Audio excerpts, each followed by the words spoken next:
This kind of came from a problem. It's unique in that it touches really every room in the house. And that's what true luxury is you just walk into a space and it's intuitive, it's easy.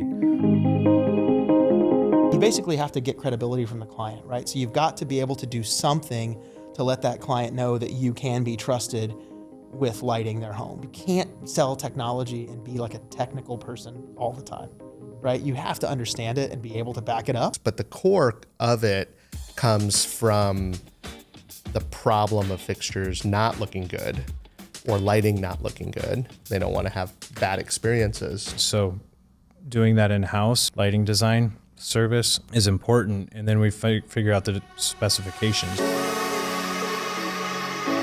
There's a stigma around, fixtures and design and so on and so forth that is negative.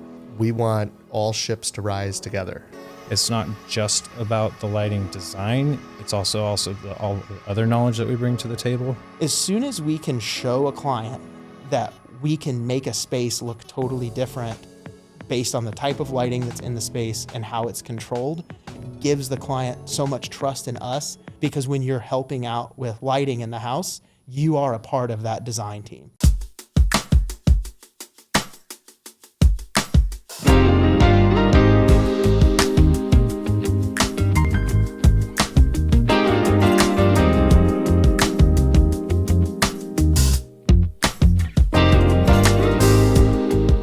Welcome to the Light Pod, built by Line, the #1 podcast about the people, process, and product of design, all with a little love for light along the way.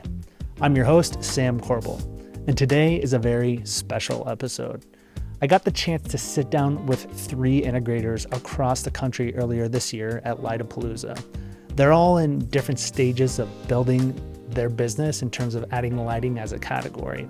Everything from how to do this to leading with lighting as a sale to get in the door earlier, and of course, what lighting means to them and how they approach it, bringing design in-house so that they can make sure that the outcome is what the owner wants. This episode is brought to you by our partner, Home Technology Specialists of America, known as HTSA. They are leading the custom integration channel as residential system integration specialists adopt lighting as a new category and a core component of their business. From events and conferences to training and certification programs, they have created the #1 lighting place for integration specialists nationwide to gather and learn. And that's where this conversation was actually recorded, Lightapalooza. Everything HTSA does is elevating the opportunity for a residential project to have great lighting. It's pretty cool. If you're an integrator who's interested in leveling up your lighting game, get ready to learn every year. Visit lightapalooza.com. And we'll see you for the next one in Austin. When I sat down with all 3 of these integrators and we broke bread and got started, there was one thing that was super apparent to me. Lighting definitively was something that was totally foreign to them just a few years ago. But what they've learned and what they've started to discover really is pretty interesting, and it's cool. It shows how they're committed to it. I live in a world where technology is ever changing, right? And pushing the boundaries, and that's what's exciting about what we're doing in lighting. Things are changing, things are adapting, but what it's doing is it's allowing for collaboration and innovation, and that's really what I'm super excited about, because it's opening up conversations with designers, architects, and even industry partners, and seeing what we can do to advance in technology. As the business evolves and gets more sophisticated and you get wiser to the things that do and don't work, and feel out your market and see what your partners need and how you're helpful. You're always looking for opportunities that can help and be beneficial to both sides. This kind of came from a problem, right? Like most solutions come from. And the problem was that our industry was involved in lighting control. It landed in our industry because there's a programming component, and it's a luxury item. And those are 2 things that our industry does extremely well. The problem with it is that it intersects the electrician, and it intersects things that we don't have control of or do. So we don't physically, at the time, design what the lighting schedule is, or know what the lighting schedule is, or what fixtures are being used, or what the capabilities and capacity of the electrician beyond just the, it's a switch or it's a dimmer, it's a basic load or it's controlling multiple things or what have you.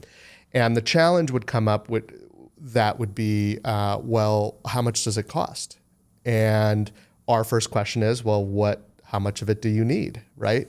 And you find out how much of it you need through the lighting schedule, typically, and a variety of other variables of how the house is laid out answers the other half of the question, which is how many keypads you might have and what the experience of the engraving methodology might be and the programming methodology. But the primary chunk of it is how much light we're actually controlling and in what ways. It takes many moving parts to really achieve something beautiful. In my mind, I think of it as a symphony. So you have like the composer, you have musicians, you have instruments, and then you also have the acoustics of the building, correct? All of these play a vital role in the overall outcome of this symphony music that comes.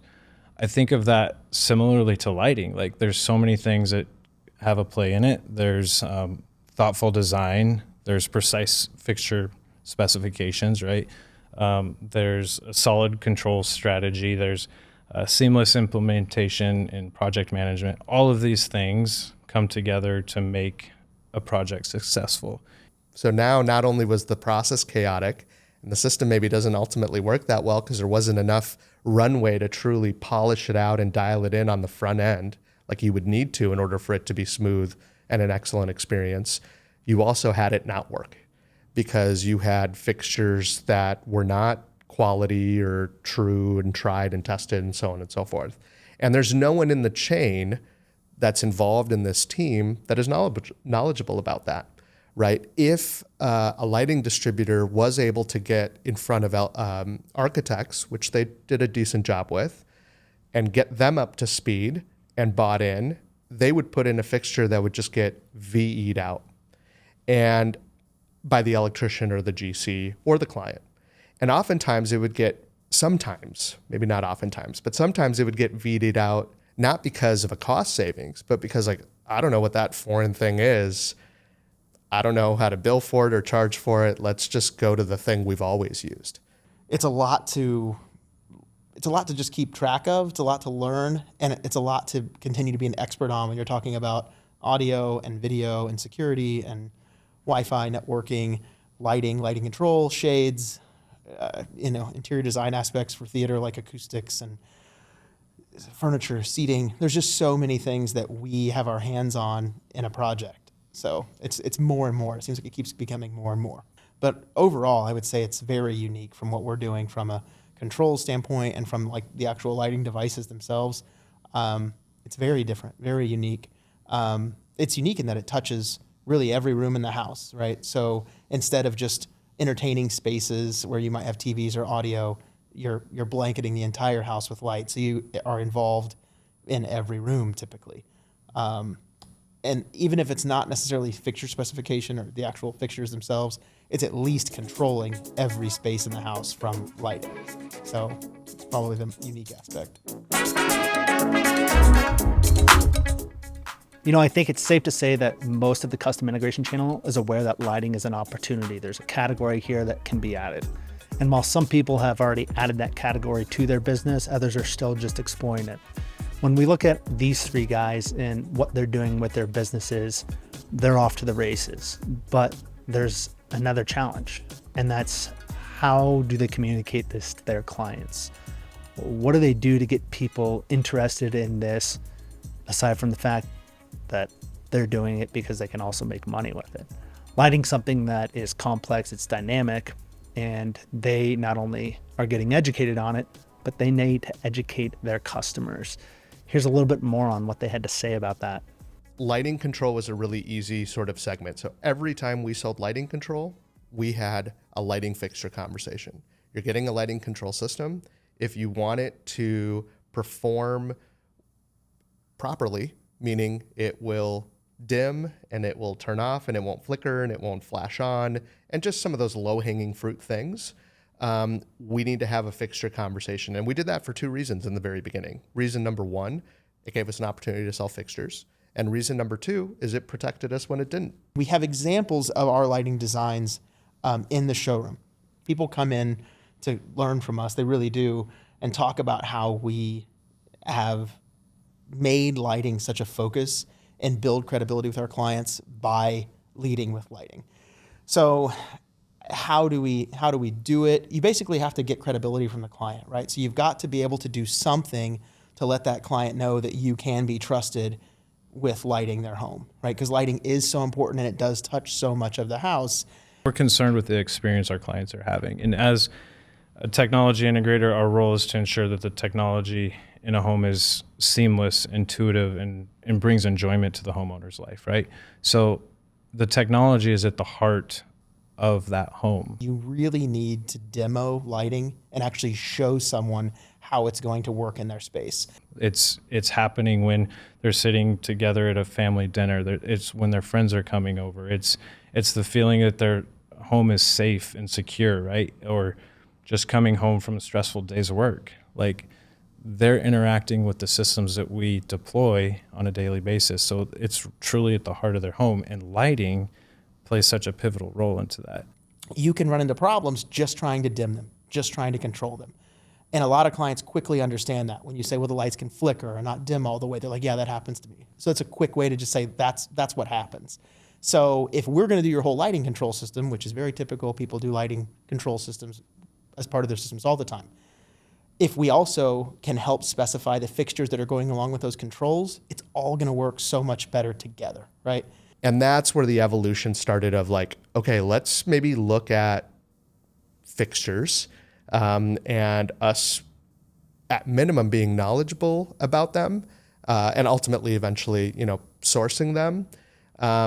But that also tied together with, from a longevity standpoint, and for us to have control of this, we also need to be in the driver's seat of design.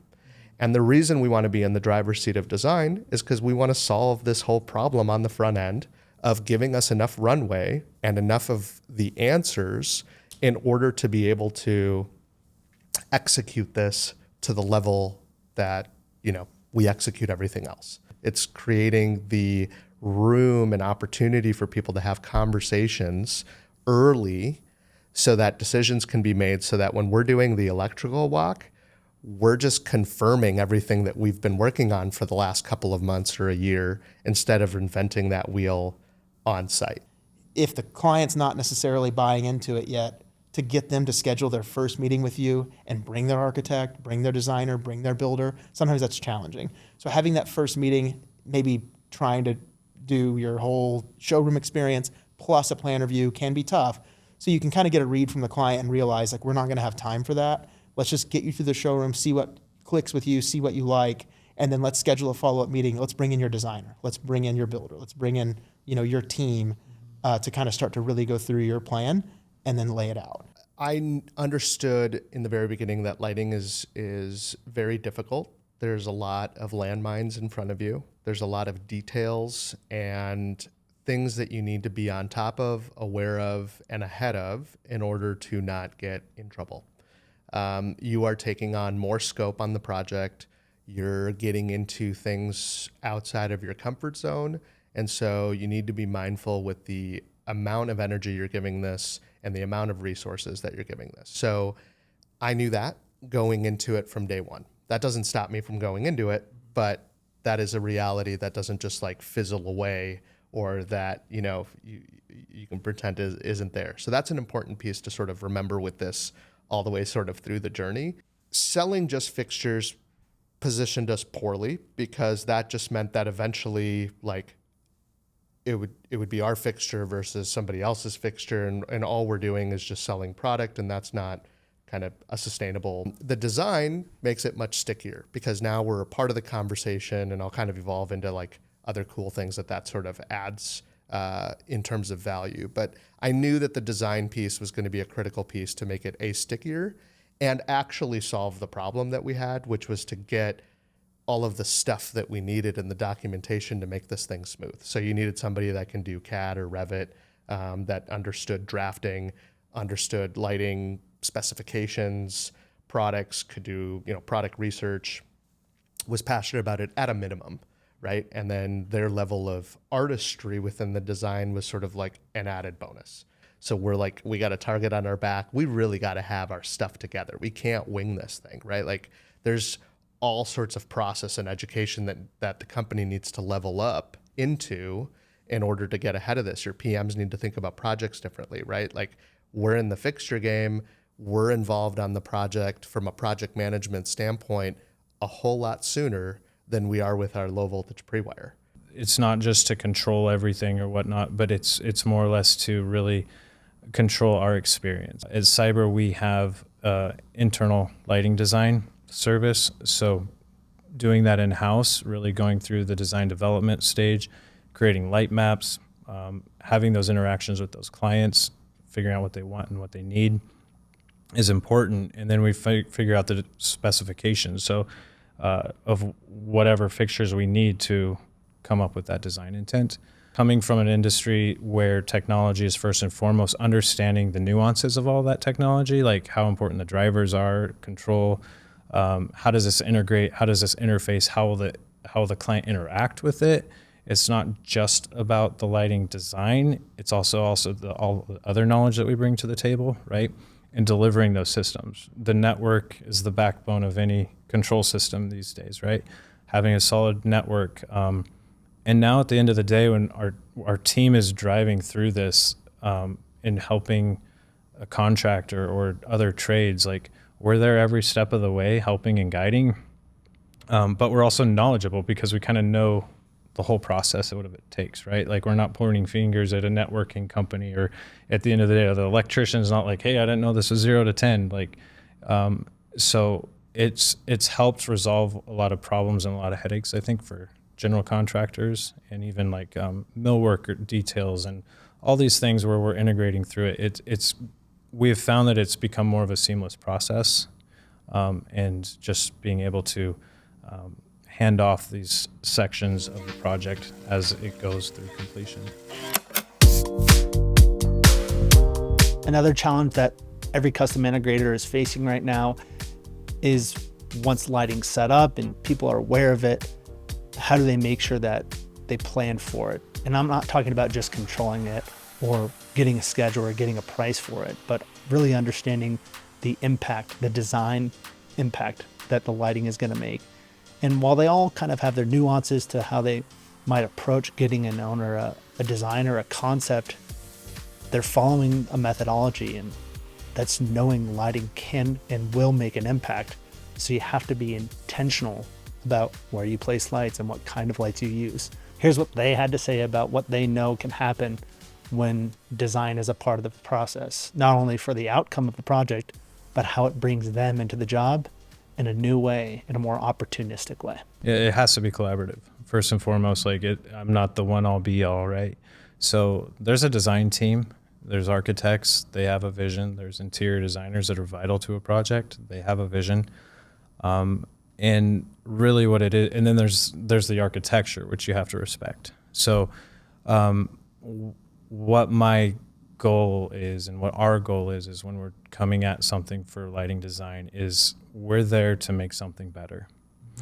We're there to take whatever the interior designer does and enhance it, right? Like we're there to make that feeling come alive. And so it's a lot of listening and a lot of just understanding what the vision is. So really helping the design community to understand, hey, we need a lot of information to do our job, like to do it well at least, right? To make recommendations. And yeah, we might be asking for a lot of stuff. We want to know what the material palette is and, what are the finishes and so forth. And I know we're asking this early, but the lights got to go in early, right? So it's a complete collaborative effort, really. And with the whole outcome of I just want this property when someone walks in to just feel how cool it is. And it takes a collaboration to do that.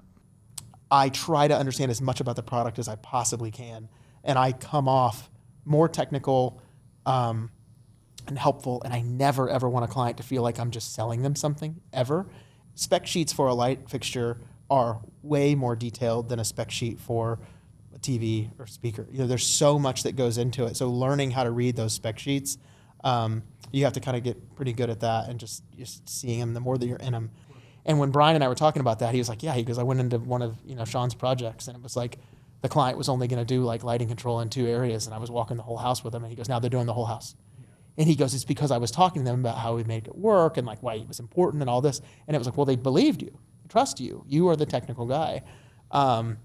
So yeah, I think there's it's a tough balance, because you have to be able to be a salesperson to do it. But being able to be technical is really important too, because in this industry, so many people that do what I do and sell technology to people just are spec.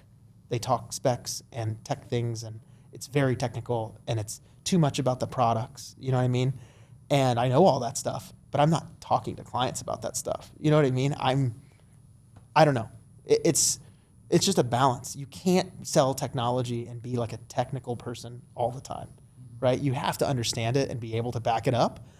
I do system design, and I basically sell a whole project to a client to include all the products in the house as well as the design services themselves, right? So if a client buys into lighting control, lighting design, there's a cost associated with having us create that design. And I'll have a great deal of input from the client. I understand kind of the spaces, I understand what's going into the home. So I have to stay involved with that design process, but I'm not the one personally doing CAD work, right? So we have lighting designers on staff that are actually dropping in all the fixtures. They're doing the circuiting on the plans. So I will basically just direct, this is where we're going to have fixtures in this space. There's an art piece over here. After talking to the designer, the table's going to be here. There's going to be some, a seating area over here. So let's think about doing it this way, right? The other piece of it that I would know that the person working in CAD wouldn't know, is potential budget constraints, right? So there's spec grade lighting that's $100 a fixture, and there's spec grade lighting that's $1,200 a fixture. So if I sit down with our actual CAD designers and I say, okay, in this space in the home, I know this space is extremely important. Let's go ahead and do a 2-inch product here with high lumen output, adjustable, trimless, and let's go ahead and drop something in here where I think we'll be able to provide something that's a higher dollar per fixture, right?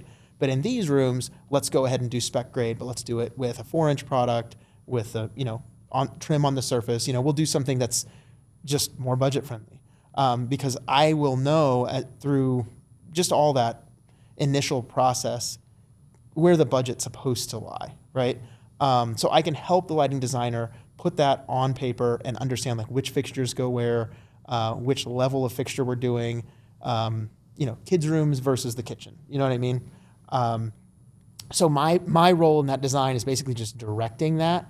And then our lighting designers will work, and they might spend 3 days, 4 days, a week, depending on the size of the house, putting it all in CAD, right? If we have a full CAD file and it came from the designer, we might have their furniture plan. That's dropped into the plan. All of our lighting goes on top of that. All the circuiting happens. I will then do that plan review with our lighting designer to just make sure everything, my vision at least, is on paper. And then if there's any changes or anything like that I would suggest, we'll make those changes. Then we will have that client review. So we will then meet with the client and say, okay, here's what we've put together for the house. These are the areas we talked about doing this style of fixture. This is where we've placed everything here. These are where we've landed your controls in the room. Show the client that. And then they will typically have certain revisions to make before we even get on site, right? But yeah, the rest of it is once we've got that revised plan, once we've got that ready to go, then we've got time on site, right? We're going to be on site with the builder, with the electrician, showing where everything goes, marking everything up, and then if we're supplying fixtures, we're going to supply fixtures, deliver them, tell them where they're going, all that. So it's a process throughout, right? So then after that, it's controls and then aiming, placement, all that. Now I think it's evolved a little bit into like it's a competitive edge for projects in our market. Like, a project that has design and quality fixtures is a better project. And, so I think that there's a desire to have it pulled into the projects. But the core of it comes from the problem of fixtures not looking good, or lighting not looking good, or the experience not being good. And that's, people don't want to have problems. They don't want to have bad experiences. So The other variable of people that you need in order to make all that true is we have sort of lighting engineer-minded people. So within our organization that are sort of helping support this department from a perspective of just getting into like the complexities of linear and drivers and gauge of wire and distances and all of these other things that you need to do to execute proper lighting, specifically with linear, but it also gets into architectural fixtures as well. And so that team is, and most integrators sort of have that capability. They just need to get kind of educated up and some of their energy and resources sort of repointed at this. These are people you have in your organization already typically that are doing things like this, but from an AV perspective. Your procurement changes drastically. Because you're changing the pace at which you need things. You're breaking things into multiple phases. Not vastly different than AV, but a little bit different. Like in AV, you have a pre-construction speaker bracket, and then you have the actual speaker that goes in. In lighting, you have a kind of the same thing, right? A pre-construction component, and then you have the actual modules and trims. But it's always more complicated. There's a lot of model numbers. And so you need to sort of elevate your sophistication with how you're documenting things, how you're purchasing, your level of documentation so that you have the information that you need to match up the right thing. All these projects where you're involved early and you're a part of that design process, you end up loving those projects because obviously you're there throughout. Sometimes it's challenging, especially getting into this for a new integrator. It is going to be hard to really be able to predict the outcome, right? Because we've been doing this for a long time, and occasionally you will deploy a plan, you'll put it in place, and the client will enter that space, and they might have some disappointment with a certain aspect of it, right? We had a project, we did the whole house, large design, very challenging spaces, and we crushed it in a lot of these really challenging spaces, like a 3-story, all stone wall, to graze with light, right? Really, really challenging. Floating staircase in front. How do you light that, right? So things like that, we just did great. The client also had a car museum garage. And it's like, okay, well, in this space, let's do, perfect color lighting. Let's do Ketra lighting in here, right? And it's like, that just sounds awesome on paper because you're going to get perfect color for these, unique paint colors on these cars. You're going to make it look like daylight in their garage, right? So not standing in the space when you're doing that part of the design, the finished product, if you don't put enough lights in the space, when you're talking about a space with 15-foot high ceilings, you can have an outcome where it's not as bright as you want it to be. And dealing with a space like that and a client that comes back to you and says, yeah, the color looks good, the fixtures look nice in the ceiling, but I was really hoping it was going to be brighter. Like, it's just not bright enough. And you're like, okay, well, I've ramped the dimmer up to 100%. This is all we've got. Those kinds of situations, those are challenges you'll have to overcome and learn through experience that, taking into consideration the size of a space, paint color on the wall, what's in the space, the ceiling height, and how many fixtures you actually have to have to create enough light, right?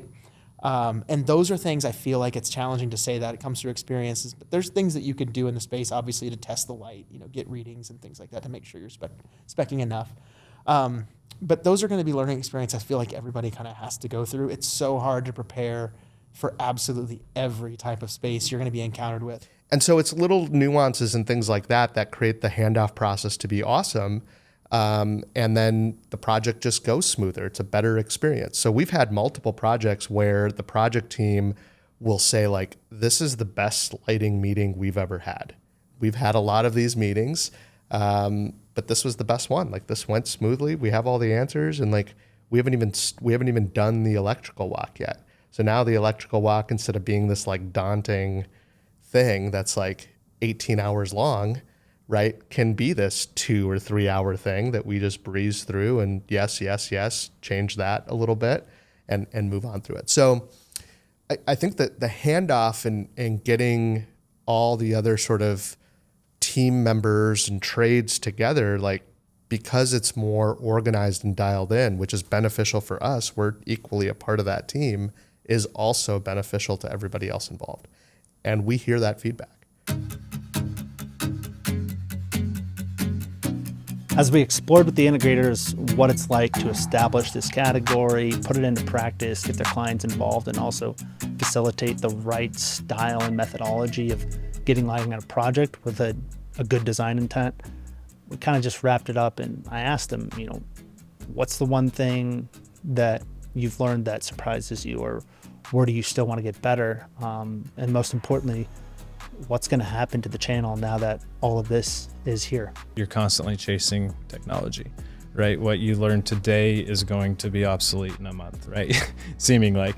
So yeah, it's just constantly staying in the know and constantly trying to know what's going on, what's happening. And that's where we have to rely on the reps, right? And the manufacturers, where they educate us, they make sure that we're staying on par.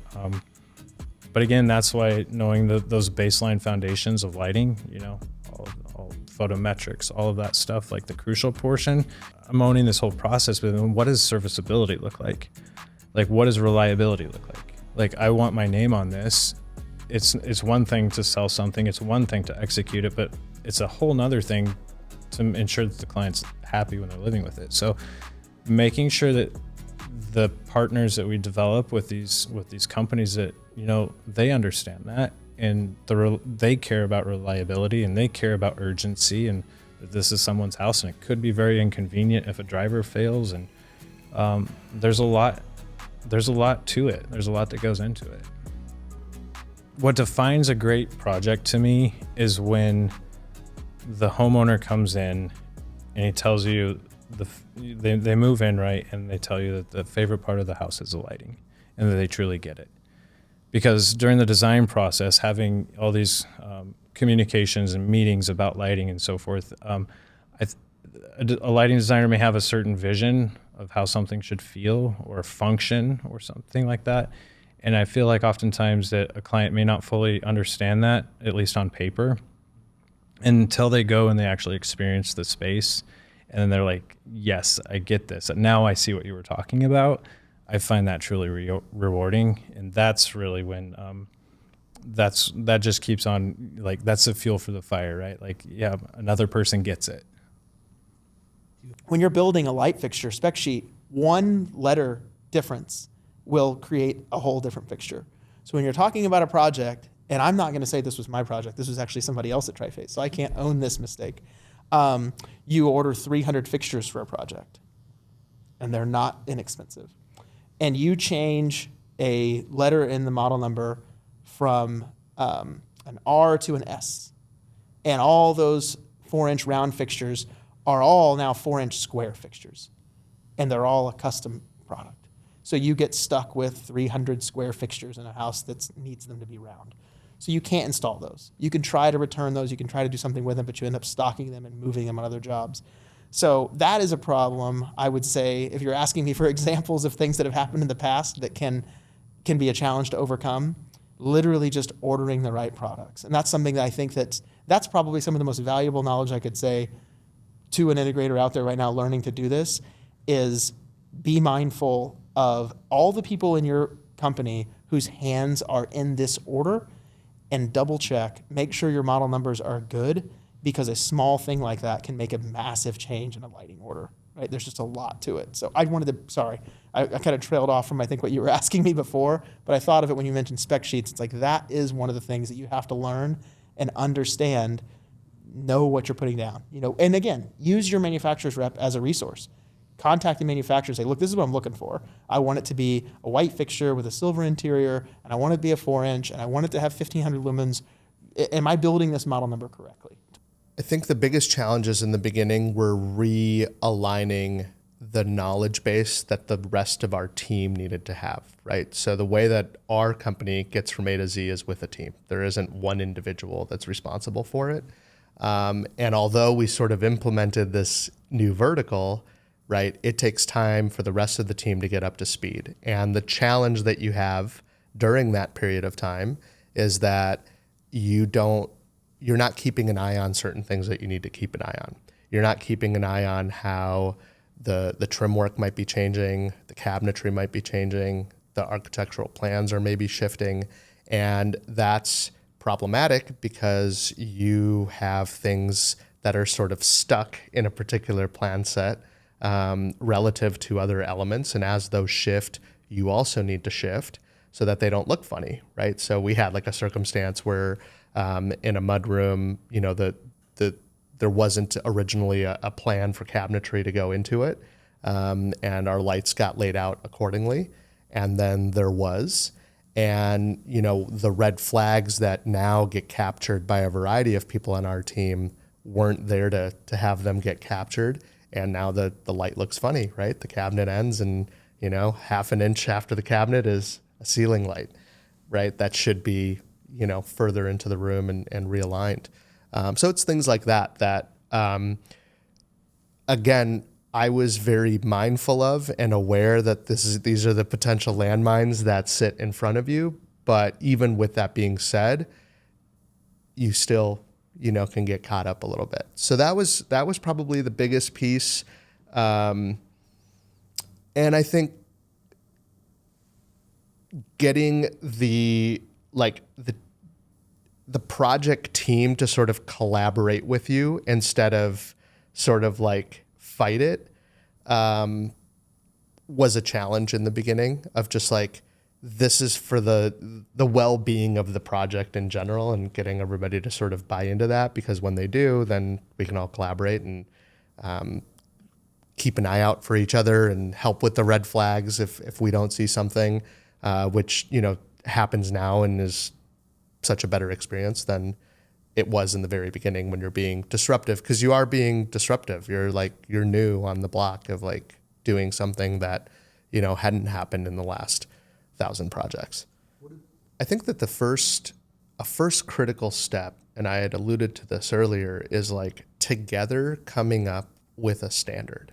Like, let's both be on the same page with what a complete project is that includes design and control, which is where we merge, right? Like, what does that actually mean? Like, what are the steps behind that, within that, around that, so that we're all on the same page? And that, I think, then starts to make it possible for us to sort of collaborate of like, who covers what scope? Because there's projects that we're on with designers where it's like, because we are involved in the way that we are, like, we know more about it than not, right? Like, if we were just the control company and, like, you don't know what you don't know. It's like, all right, well, you brought it to this is how far you brought it, and I guess we'll take it the rest of the way. But we do know, right? And so it's like, but I think the same thing is happening on the other side, where it's like, well, this is just what we do, or this is how we got scoped on the project or whatever. And so I think if we were both on the same set of standards, then we could help drive the customer to pick, they need to buy enough of us and they need to buy enough of them in order for it to equal A to Z. You can't just be pieces of it. And right now that is foggy and unclear. So it can sometimes create a poor experience, but more importantly, an incomplete project, right? Or a project that maybe isn't profitable for somebody because they didn't know that they were supposed to cover XYZ scope. So that's A. B, I think that just like with every profession, there's good, there's bad, and there's ugly, right? And our industry isn't any different. There's excellent integrators. There's integrators that are working to be excellent. And there's integrators that shouldn't be integrators, right? They got into it somehow. And those experiences are going to be vastly different. And, knowing sort of where to look for quality, I think is an important place. And so some places that you could start, and obviously I'm a bit biased because I'm a part of these groups, but HTSA as a group is a great one to check out. The Guild, Integrators Alliance is an excellent group to check that, is operating, both groups operating at a very high level, and is not just focused on, the core principle of programming, but they're well-ran businesses. And that is a really critical thing when you're deciding who you want to partner with, is that the business on the other end has your back and vice versa. Because the worst thing that could happen is that our industry doesn't do it right, and there's a stigma around, fixtures and design and so on and so forth that is negative.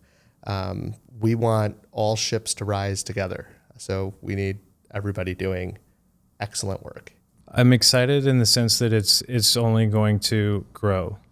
It's not going to stop here. It's just going to push this industry forward. So what I see is there's going to be more education, which is going to create more awareness, that more people are going to fall in love with lighting like you and I have, which means more people will have this in their home. The awareness is what's really unique, and the awareness of when people are aware, that's when change happens. Almost having this this perspective that we have from an integration standpoint, and bringing that to the lighting community, I think can help evoke change. And then we're talking to people about it, we're passionate about it, and we see manufacturers changing things too. This is only going to push and drive the industry forward. I want to thank Rocky, Alex, and Brian for sitting down and sharing their mind's eye about where they are with this in the process. From leading with lighting to building a business around it, to really having that good thought and methodology and intent around design to make sure customers get what they want, which is a luxury experience. Like Brian said, luxury is just when people walk into a room and, it happens. They don't even notice it happens. Is something that's really important. If you like this style of podcast, if you appreciate the multiple perspectives, let me know and we'll do more of it. Hang in there and we'll talk to you soon. See ya.